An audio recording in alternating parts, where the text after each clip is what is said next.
데살로니가전서 1장 1절. 바울과 실와노와 디모데는 하나님 아버지와 주 예수 그리스도 안에 있는 데살로니가인의 교회에 편지하노니 은혜와 평강이 너에게 있을지어다. 아멘. 자, 성경은 무슨 책이라고 그랬어요? 여호와의 언약책이에요. 언약이란 말은 여호와께서 말씀으로 약속을 하셨다 그 말이에요. 누구와 약속했어요? 저와 여러분에게 약속을 하신 거예요. 그러니까 이 성경을 볼 때에 왜 성경이 중요하냐? 세상 어떠한 책에도 여호와가 우리를 살리기 위한 생명의 언약을 한 것이 없어요. 오직 어디에만 했어요? 성경에만 했어요. 그러니까 이 성경이 그래서 굉장히 중요한 거예요. 그러면 성경은 구약 성경과 신약 성경으로 구분이 되어 있어요. 한 권의 책인데 굳이 나누면 구약 성경과 신약 성경을 나눠요. 구약은 뭐냐? 첫 번째 약속이다 그 말이에요. 첫 번째 약속이 무슨 약속을 했냐? 내가 너희들을 구원할 그리스도를 보내줄게 그 말이에요. 우리나라 말하면 너희들을 구원할 구원자를 보내줄게 라는 약속이 구약 성경이에요. 그래서 예수님이 그렇게 말씀하셨어요. 너희가 성경을 상고하거니와 성경이 누구에 대한 이야기냐? 모세의 글과 모세의 글은 창세기, 출애굽기, 레위기, 민수기, 신명기를 말해요. 모세의 글과 선지자의 글과 시편이 전부 다 누구에 대한 이야기냐 하면 나 예수에 대한 이야기다 이렇게 말씀하고 있어요. 그래서 구약 성경은 그리스도를 보내주겠다는 약속인데 총 몇 권으로 구성되어 있냐? 39권으로 구성되어 있어요. 그리고 자, 신약 성경은 약속하신 예수님이 이 땅에 오셨어요. 오셔가지고 하신 일, 그리고 그분이 하늘로 승천하셔가지고 하실 일, 그리고 다시 우리를 천국에 이끌기 위해서 이 땅에 오겠다는 약속을 기록한 것이 신약 성경이에요. 그래서 신약 성경 27권, 총 성경이 66권으로 구성이 되어 있어요. 그러면서 오늘 우리가 읽은 이 데살로니가 전서는 바로 뭐냐? 데살로니가 교회에 편지한 복음책이에요. 그러니까 바울이 원래가 예수님을 안 믿었잖아요. 예수님을 만나고 나서 이제 선교사가 됐는데 선교를 하면서 유럽 쪽에 선교를 하면서 첫 번째 교회를 세운 것이 빌립보 교회를 세웠고 두 번째 교회를 세운 것이 데살로니가 교회를 세웠어요. 그래서 데살로니가 교회를 세우고 나서 또 다른 지역에 전도하다가 소식을 듣고 나서 그 데살로니가 교회에게 편지를 쓴 것이에요. 편지를 언제 썼냐 하면 서기 52년경에 썼어요. 예수님이 33세에 하늘로 올라가셨어요. 그러니까 예수님이 떠나신 이후에 20년 된 후쯤에 바로 이 편지를 썼어요. 자, 그러면 여러분, 자, 성경이 어떻게 이름이 붙여졌는가를 우리가 알고 넘어갈 필요가 있어요. 성경에 어떻게 이름이 붙여졌는가, 성경에. 그러면 성경은 주제에 따라서 이름이 붙여진 성경이 있어요. 자, 도대체 세상은 어떻게 만들어졌을까? 이것을 기록해 놓은 책이 창세기예요. 창세기. 창세기 무슨 뜻인지 알겠죠? 그리고 도대체 이스라엘 백성들이 어떻게 애굽에서 종살에다가 나와서 한 나라를 세웠을까? 그것이 출애굽기예요. 자, 그리고 우리 이 이스라엘 백성들이, 여호와의 백성들이 과연 몇 명이나 된가? 이걸 기록한 책이 민수기예요. 민수기. 그리고 자, 여호와께 감동을 받아서 써놓은 시를 모아놓은 걸 갖다가 시편이라고 그러고, 반드시 우리가 알아야 할 말씀, 참고 말씀을 기록해 놓은 것이 잠언이에요. 그리고 우리 모두가 반드시 알아야 할 지혜서를 모아놓은 것이 전도서예요. 이렇게 주제에 따라 성경책 이름이 붙여졌고요. 또 누가 기록했냐에 따라서 또 성경의 이름이 붙여졌어요. 그러니까 마태복음은 마태라는 제자가 기록했어요. 그래서 마태복음 이렇게 말했고, 저 마가복음은 마가라는 제자가 기록을 했어요. 누가복음은 누가라는 제자가 기록했고, 요한복음은 요한이라는 제자가 기록을 했고, 야고보서는 바로 야고보라는 제자가 기록을 했어요. 그래서 집필자의 이름을 따라서 또 성경의 이름이 붙여졌다. 또 누가 편지를 받느냐에 따라서 이름이 붙여졌어요. 그래서 디모데에게 편지를 했어요. 그래서 디모데 전서 첫 번째 편지, 두 번째 편지 디모데 후서, 빌레몬이 봐라 해갖고 써놓은 책이 빌레몬서, 이렇게 이름이 붙여졌어요. 또 하나는 이제 지역에 따라 이름이 붙여진 거예요. 지역에 따라서.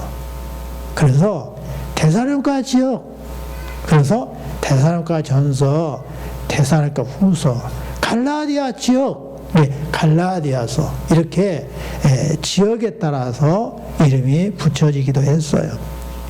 그것을 내가 기록이 지금 삭제돼 버려서 지금 화면 없이 한 거예요. 자, 그러면 이제 이 데살로니가 전서를 누가 썼을까? 이걸 한번 생각해 봅시다. 데살로니가 누가 썼을까요? 오늘 본문에 바울과 실로아너와 디모데는 편지한다 이렇게 썼어요. 그러니까 이 데살로니가 전서를 쓴 사람이 누구냐? 바울과 실로아너가 디모데예요. 그런데 실제 쓴 사람이 누구냐면 바울이에요. 그리고 실로아너가 디모데는 왜 써놨냐? 함께 동역을 하니까, 함께 일하니까 이름을 같이 이렇게 붙여서 넣는 거예요.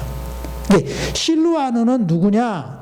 실로아너는 헬라어 이름이 실로아너고, 이스라엘 히브리어 말로는 실라예요. 사도행전을 보면 실라와 함께 전도하러 갔다 이렇게 되어 있어요. 자, 그런데 이 데살로니가에 편지할 때는 헬라말로 이렇게 표현을 했기 때문에 실로아노라 이렇게 되어 있어요. 그러니까 바울과 실로아노와 디모데가 함께 전도를 했고, 함께 전도하는 과정에서 데살로니가가 지금 교회에게 편지를 하고 있는 거예요. 그래서 바울과 실로아 디모데는 이렇게 말을 했어요. 그런데 실제 기록한 사람은 누구라고요? 바울이 기록을 했어요. 바울이. 왜 바울이 기록을 해서 데살로니가 전서의 저자는 누구냐 하면 바울이에요. 근데 원저자는 누구냐? 그러면 바울은 대언만 했을 뿐이에요. 여호와께서 영감을 주어갖고 썼지 바울이 자기 생각으로 쓴 것이 아니에요. 그러니까 이 바울이 쓴 데살로니가 전서는 바울이 쓰긴 썼지만 그 쓰도록 하신 분이 누구냐면 여호와세요. 그래서 이 성경 전체가 누가 쓴 책이라고요? 여호와께서 우리에게 주신 언약의 말씀이에요. 그래서 이 성경책을 생명의 말씀이라 하는 거예요. 따라서 합시다. 성경은 생명의 말씀이다. 우리에게 너를 구원해 줄게, 너를 천국 가게 해줄게, 나의 자녀가 되게 해줄게 라고 말씀으로 언약한 책이에요. 근데 이 책을 보아야만이 내가 여호와의 자녀가 되고 이 책을 보아서 내 마음속에 간직해야만이 바로 뭐가 되는 거예요? 구원받아 여호와의 자녀로서 천국 갈 수 있는 거예요. 그래서 이 언약책이 매우 중요한 거예요. 따라서 합시다. 이 성경은 원저자가 여호와시다. 뭐하러 썼어요? 우리를 구원하려고 쓰신 거예요. 그러니까 우리가 성경을 읽는 것이 매우 중요해요. 자, 그러면 왜 데살로니가 교회에 편지를 썼느냐 하면 바로 그것은 무엇 때문에요? 방해자가 나타났어요. 자, 이 마귀란 놈이 언제나 뭐 하기를 싫어하냐면 교회에 세우는 것을 무척 싫어해요. 왜냐하면 교회가 세워지면 어떻게 되는 거예요? 교회가 세워지면 마귀가 지배하던 그 영역이 없어져요. 사라져요. 그러니까 교회가 딱 세워졌다 하면 어떤 교회에 사람이 모여서 적은 수가 됐든 많은 수가 됐든 예배를 드리기 시작한단 말이에요. 근데 그 예배 드리는 자는 여호와를 모르면 예배를 못 드려요. 여호와를 아니까 예배를 드린단 말이에요. 그러니까 이미 여호와의 자녀가 돼버린 거예요. 그러니까 마귀가 그게 너무 싫어서 교회만 세워진다고 막 주민들 선동해갖고 교회 못 지게 해요. 그러는 거예요. 사실은 주민들이 그런 것이 아니라 뒤에 누가 있어요? 마귀가 그런 거예요. 자기의 생각에는 시끄러워서 잠 못 잘 것 같으니까 교회에 오면 안 됩니다라고 방해했지만 사실은 내용이 뭐예요? 교회에 들어오면 더 조용해. 교회에 들어오면 더 안전해. 교회에 들어오면 주변에 술집이 다 없어져 버려. 교회에 들어오면 그냥 금방 담배 피우는 사람 다 없어져 버려요. 모든 것이 좋은데도 막 그냥 이유를 대서 교회를 짓는 것을 방해하는데 뭐 때문에요? 마귀가 자기의 나라가 줄어들기 때문에 여호와의 나라가 확장되기 때문에 길을 쓰고 방해를 하는 거예요. 근데 방해를 했는데도 불구하고 교회가 세워졌다. 그러면 그 다음에 무슨 방해를 하냐면 아이고 저 교회는 엉터리로 가르치고 있어. 저 교회는 또 이상한 논리를 펴고 있어 라고 하면서 막 그냥 교인들끼리 다툼이 일어나게 만들어요. 그래갖고 싸움질 해갖고 만들어갖고 복음을 전하지 못하도록 만들고 교회가 그냥 스스로 무너지도록 만드는 일을 막 하는 거예요. 그래서 쓰잘데기 없는 이야기 갖고 이게 비진리로 서로 다툼이 일어나게 해갖고 교회가 부흥이 일어나지 못하도록 하는 일을 하는 거예요. 그래서 이 바울이 데살로니가 교회를 세워놓고 다른 지역 가서 복음을 전하고 있는데 막 소문이 들린 거예요. 데살로니가 교회가 지금 이상한 논리가 막 펴져갖고 서로가 교인들끼리 싸우고 있다라는 소식이 전해졌어요. 자, 그래갖고 이제 바울이 안 되겠다. 지금 편지를 먼저 써야겠다 해서 편지를 쓰는 거예요. 바울은 원래가 예수님 믿는 사람이었어요? 안 믿는 사람이었어요? 안 믿는 사람이었어요. 누구만 믿었어요? 여호와만 믿었어요. 여호와 믿고 여호와가 보내셔야 된다는 그리스도는 기다리고 있지 예수님이 그리스도라고 전혀 믿지 않았어요. 그래서 예수님 믿는 사람을 잡아서 죽이고 옥에 가두고 아예 그냥 교회를 해방시키는 일을 한 사람이 바울이었어요. 그래갖고 첫 번째 죽여버린 사람이 누구예요? 초대교회의 7 집사 중에 한 명인 스데반 집사를 그냥 청년들을 시켜갖고 때려 죽여버려 해갖고 돌로 때려 죽여버렸던 사람이 누구냐면 바울이에요. 그러면서도 그것이 성이 안 차. 그냥 바울이 이제 스데반 집사를 죽였다고 하니까 교회에 예수님 믿는 사람이 다 어디로 도망가냐면 다메섹으로 도망가 버렸어요. 그러니까 정부에게 영장을 바로 받아갖고 다메섹까지 다른 나라까지 가가지고 예수 믿는 사람을 다 죽이려고 지금 가고 있는데 예수님을 만나버렸어요. 그랬더니 바울이 그렇게 오매불망 기다렸던 그리스도가 예수님이라는 그 사실을 알게 됐어요. 그래서 가슴을 치면서 막 자기가 어째서 스데반을 죽였을까? 왜 예수 믿는 사람을 내가 핍박했을까? 내가 너무너무 잘못했다라고 뉘우치고 곧바로 어디로 갔냐? 시내산으로 갔어요. 시내산으로 가갖고 다시 성경을 자기가 전부 다 성경을 외워갖고 연구해갖고 바울이 가르치는 사람이었어요. 구약 성경을 전체를 백성들에게 가르치는 사람이었어요. 그런데 바울이 내가 지금 잘못 가르쳤고 잘못 배웠으니 또다시 성경을 연구하라고 3년 동안 시내산에 가서 성경을 연구했어요. 그래가지고 돌아와가지고 이제 자기가 하고 있던 직업을 다 내려놓고 복음 전도하는 일에 앞장을 섰어요. 그래서 교회를 막 그냥 교회를 세우고 다니는데 복음을 전하는데 온 힘을 쏟고 있는데 두 가지 역사가 일어나는 거예요. 첫 번째는 성령님께서 역사하셔서 힘있게 일을 하는 거예요. 근데 두 번째는 누가 역사해요? 마귀가 역사하는 거예요. 따라합시다. 교회는 언제나 성령님이 역사하고 방해꾼 마귀도 역사한다. 이 교회뿐만이 아니에요. 개인한테도 마찬가지예요. 우리 개인한테도 전부 다 성령님이 역사하는가 하면 한편으로 누가 역사해요? 마귀가 역사한단 말이에요. 그래서 마귀의 역사이기 때문에 내 안에서 영적 갈등이 막 일어나는 거예요. 영적 갈등이 뭐냐? 오늘 수요일인데 나 오늘 학교에서 이렇게 하다 보니까 피곤해서 이거 오늘만큼은 내가 예배 안 드려버려야지. 자, 그런 마음이 생긴단 말이에요.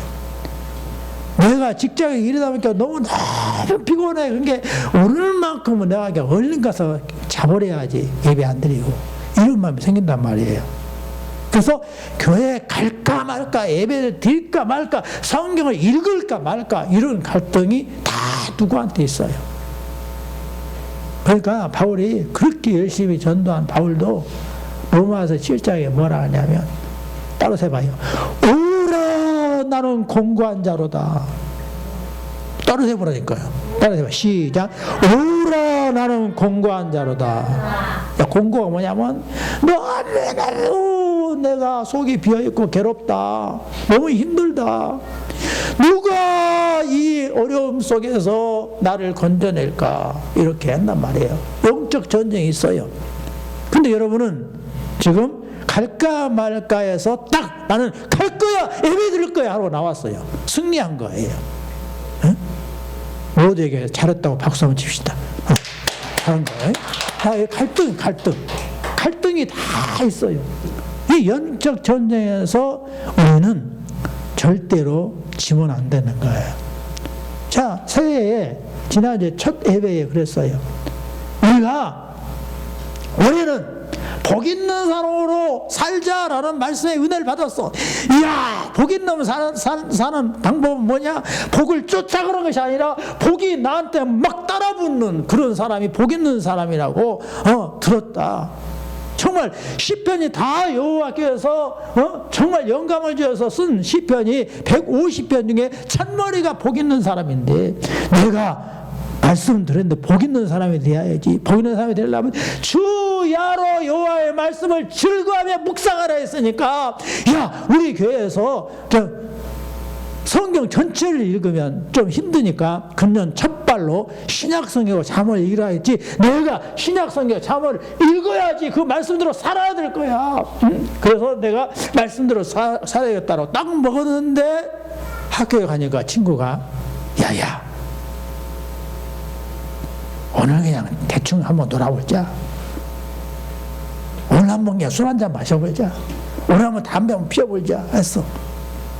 분명히 말씀을 들을 때는 죄인의 길에 서지 아니하며 오만한 자리에 앉지 아니하고, 무슨 일이 있어도 친구가 막 인본주의로 살면서 신본주의 살지 않고 인본주의 살면서 그냥 죄진으로 가면 같이 친구끼리 죄를 지으면 친구가 되기 쉬우니까 그냥 다 제쳐놓고 예배시 하나 빼놓고는 그냥 세상 살 때는 아무렇게나 살아도 된다라고 생각을 하는 그 속에 딱 내가 몰입에 들어가려고 하는데 말씀이 생각나는 거야.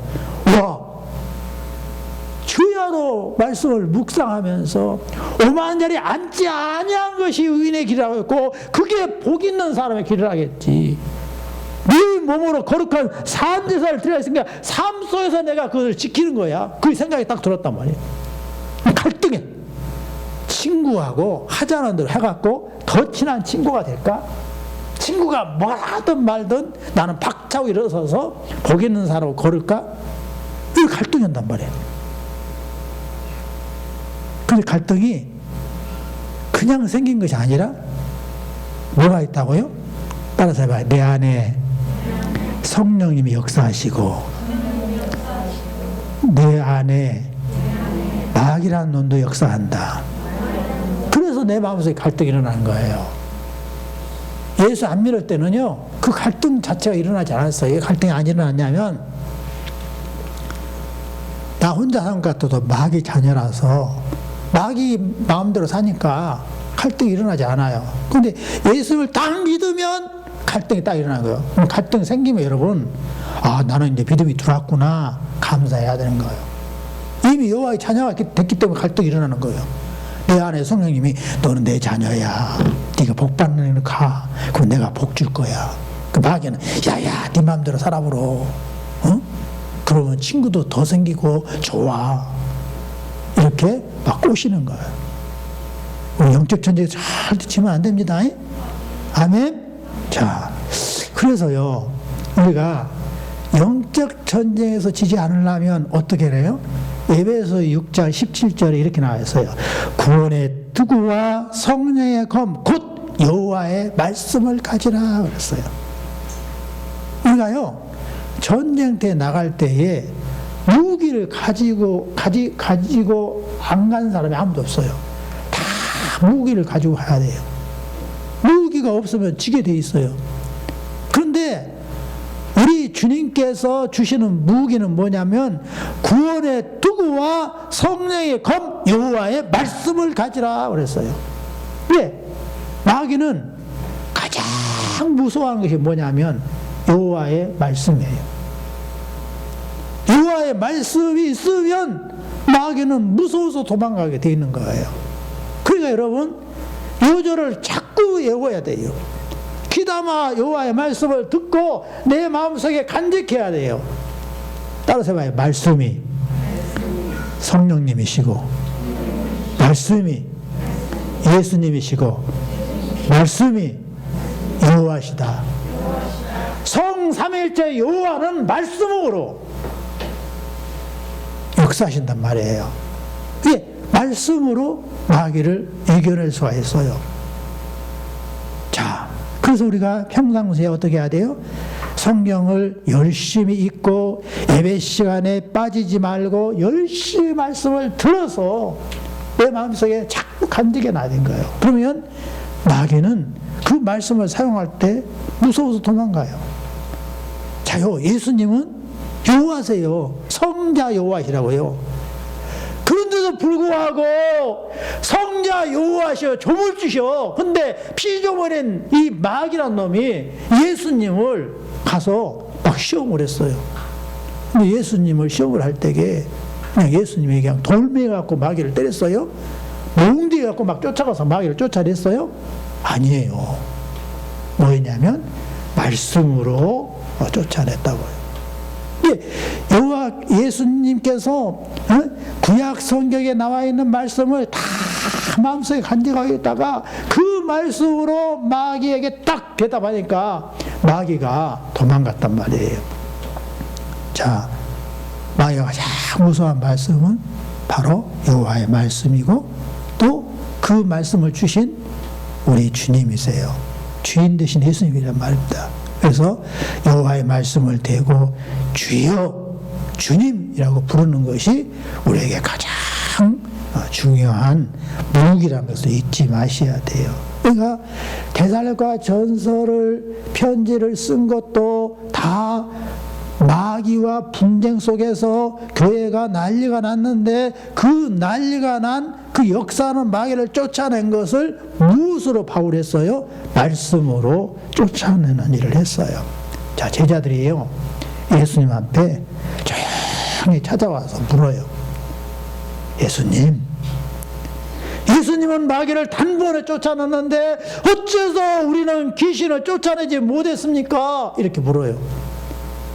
그러니까 예수님께서 이렇게 말해요. 기도 외에 다른 곳으로는 이런 종류가 다 갈 수 없느니라, 이렇게 말씀하고 있어요. 그리고 또 다른 성경이 이렇게 말하고 있어요. 너희가 작은 믿음만 가지고 있어도 마귀는 도망간단다, 이렇게 말씀하고 있어요. 그러니까 말씀과 이 기도와 믿음은 딱 일치가 되는 거예요. 그래서 기도할 때에 내 힘으로 안 되니까 여호와를 의지하는 기도를 한단 말이에요. 그리고 어떤 자가 기도를 하게 돼 있어요? 믿음이 있는 자만 기도하게 돼 있어요. 그러니까 작은 믿음이 있어도 귀신을 쫓아낼 수 있었다라고 말한 거예요. 작은 믿음만 있어도 바로 어떻게 해요? 주님, 이 문제를 어떻게 하면 해결할 수 있죠? 이렇게 묻는단 말이에요. 그러니까 내 속에 갈등이 일어났어요. 막 복잡해요. 그럴 때 어떻게 해요? 내 결심으로 막 결단하는 것이 아니라, 주님, 내가 이 마음속에 이런 갈등이 있어요. 이때 어떻게 하면 좋아요? 주님 가르쳐 주세요. 라고 기도하면 그게 작은 믿음이니까 주께서 그 기도를 들어주시고 말씀이 생각나게 탁 해준단 말이에요. 그 말씀이 생각나고 그 말씀대로 딱 밀고 나가면 귀신이 도망간다. 여러분, 그래서 우리는 뭐가 필요해요? 끊임없이 기도하는 거예요. 길을 갈 때에 혼자 길을 가잖아요. 그러면 혼자 갈 때에 헛생각하지 말고 기도하면서 가는 거예요. 그 말씀 듣는 거에 또 기도해요. 핸드폰에다가 앱을 깔아가지고 성경 앱을 깔아요. 그래가지고 말씀을 듣는 거예요. 제가 오늘 또 1시간 동안 동네를 산보를 했어요. 그랬더니 성경을 탁 틀어놓고 아주 제대로 볼륨을 높여놓으면 차가 지나가도 다 들려요. 그래갖고 이쪽에다 넣으면 더 잘 들리고, 그래서 딱 넣고 가면서 마태복음을 지금 쭉 읽고 있어요.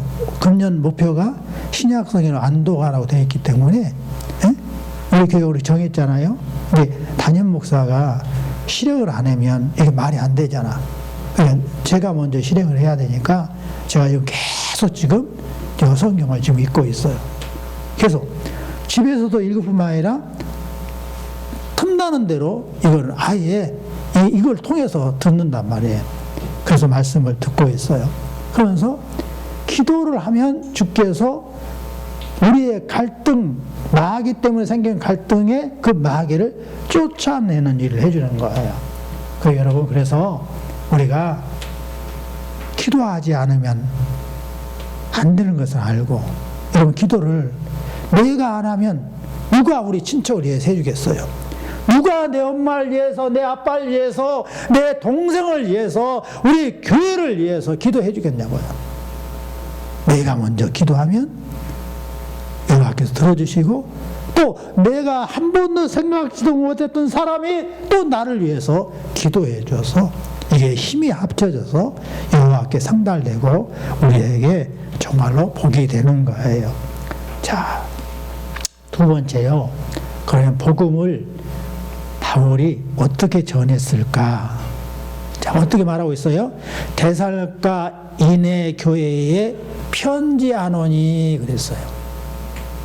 바울이 데살로니가 교회에다가 뭘로 복음을 전했다고요? 여호와의 말씀 뭘로 전했어요? 편지로 전했어요. 근데 여러분, 오늘날 편지가 뭘로 바뀌었습니까? 오늘날 편지가 뭘로 바뀌었어요? 카톡으로 바뀌었어요. 문자로 바뀌었어요. SNS로 바뀌었단 말이에요. 근데 여러분, 여기에다가 우리가 예수님이 당신을 사랑합니다, 여호와의 말씀을 한 마디씩 탁탁 넣어주면 얼마나 좋겠어요? 자, 내가 한번 들었던 이야기를 한번 소개해 줄게요. 어느 날 어느 분이 길거리를 가는데 빵을 공짜로 주는 거예요. 풀빵, 붕어빵을. 그래서 붕어빵을 딱 받아 먹는데 조건이 있었어요. 선생님, 여기다 핸드폰 한번 적어주세요. 그래서 그냥 무심결에 핸드폰 적어줬어요. 그리고 맛있게 그냥 시장 갔는데 그냥 붕어빵을 5개를 그냥 먹으면서 집을 갔어요. 근데 그 다음부터 뭔 일이 생기냐면 계속 카톡에 문자 오는 거야. 그래서 그냥 처음에 그냥 귀찮아하고 계속 지웠어요. 근데 지웠는데 또 오는데 무려 언제까지 와버리냐면 1년 내내 와버린 거예요.